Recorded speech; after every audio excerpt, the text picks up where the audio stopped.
1001 buku itu berdiri ketika kita, saya dan teman-teman ada keprihatinan terhadap anak-anak yang sangat senang pada saat itu terhadap PlayStation. Yang memang di tahun 2002 dan 2003 itu mulai marak di mana-mana. Terus kita prihatin, apakah anak-anak itu memang hanya suka PlayStation dan mereka tidak suka belajar atau tidak suka membaca? Ya, pertama kali terus kita keidean, gimana kalau dari kita, dari teman-teman tuh ada yang membuat taman bacaan, terus kita yang mengumpulkan buku-bukunya gitu. Terus pertama kali makanya waktu itu kita itu berdiri, dimulai dengan 6 taman bacaan yang didirikan oleh teman-teman di lingkungannya.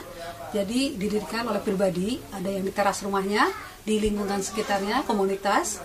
Itu ada di Bogor, di Bandung, di Jakarta, di Bekasi. Jadi ada dimulai dengan 6 taman bacaan dan saya dan teman-teman itu yang memfasilitasinya dalam arti kita mencari buku-buku melalui teman-teman dari Ghost to Ghost gitu. Terus Ghost to Ghost itu bisik-bisik ya dari ke teman. Terkumpullah pertama kali 2.500 buku anak, terus kita bagikan ke 6 taman baca itu di pertengahan 2002. Dan kita memang ingin anak-anak Indonesia itu mempunyai akses dan pemahaman hak terhadap pembacaan yang berkualitas. Jadi kita selalu berpikir bahwa bukan anak-anak itu tidak mau membaca, tapi akses terhadap bukunya yang susah, buku yang mahal. Terus anak-anak sendiri itu tidak bisa, apalagi di pelosok-pelosok tanah air kita ya, sangat susah sekali.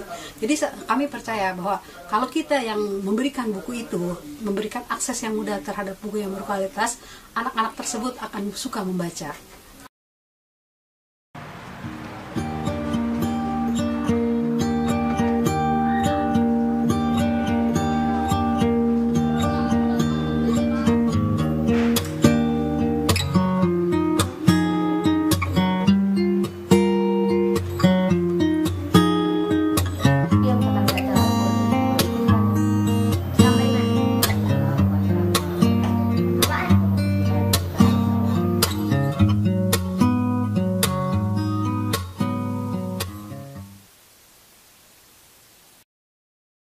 Batik Taman Baca ini adalah sebetulnya sekretariat pusatnya Yayasan 1001 Buku juga.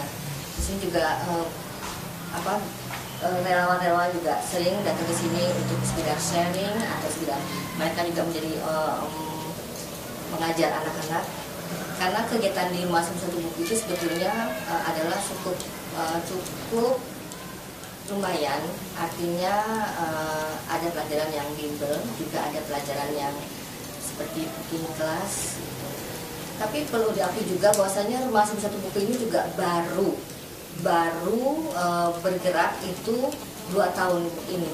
Walaupun 1001 Buku sendiri itu sudah mulai di launch mulai ada itu dari tahun 2002, tapi sebetulnya rumah baca kita sendiri itu baru ada itu sekitar 2 tahun. Dan ini adalah buat saya awal. Selama 2 tahun ini tidak ada aktivitas yang memang banyak merekrut anak-anak. Anak-anak itu baru bergabung sekitar 1 tahun sekarang ini. Dan cukup sulit buat merekrut anak-anak.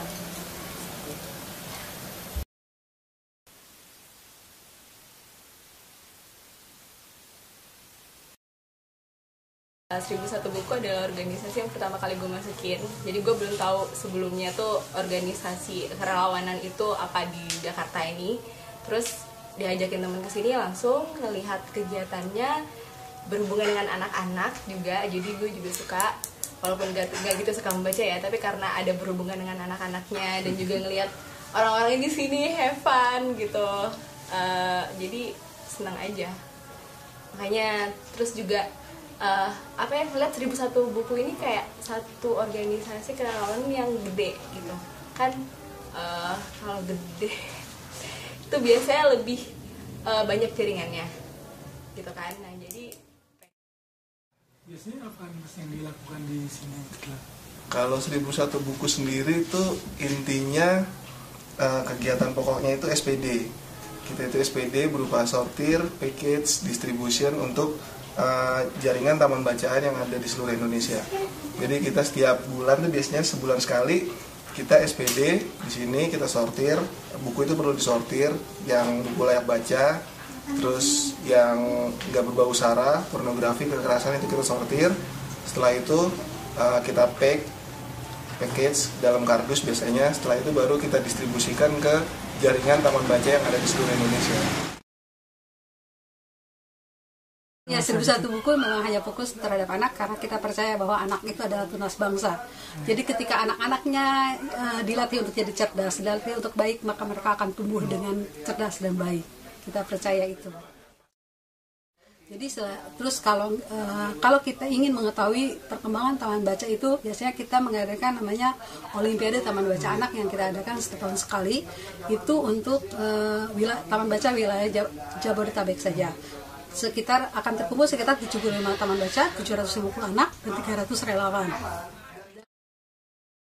Sukanya adalah ketika banyak buku-buku yang bisa kita sumbangkan kepada anak-anak di seluruh pelosok Indonesia itu.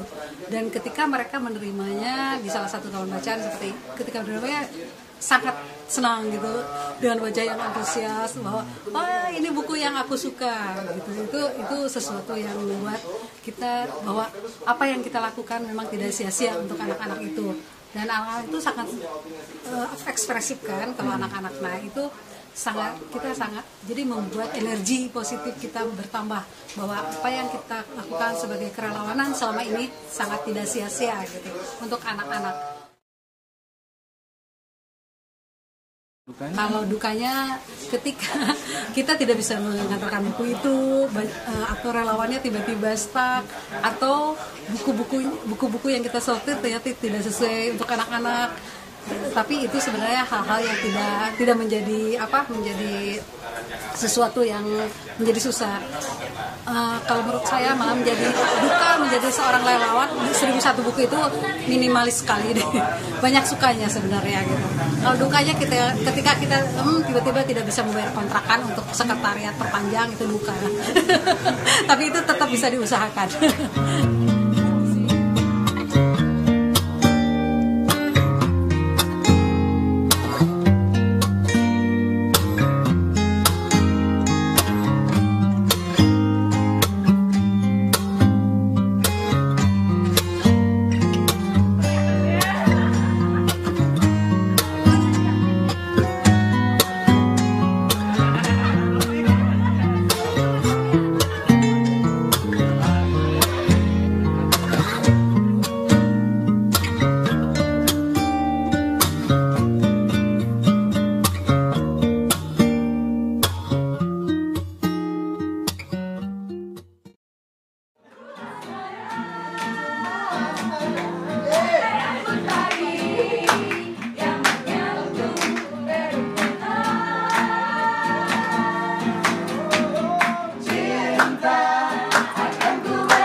Harapannya ke depan, mudah-mudahan anak-anak Indonesia menjadi makin cerdas dengan mendapatkan buku-buku berkualitas dari kita. Harapan ke depan dari 1001 buku sih tidak muluk-muluk. Kita ingin agar anak-anak di pelosok tanah air itu mendapat hak yang sama terhadap bahan bacaan berkualitas. Sama dengan anak-anak di Jakarta atau di pelosok Jakarta, sama dengan anak yang di tengah kota atau anak yang di sekolah yang bagus. Jadi mereka mendapatkan bahan bacaan berkualitas agar pendidikan mereka juga makin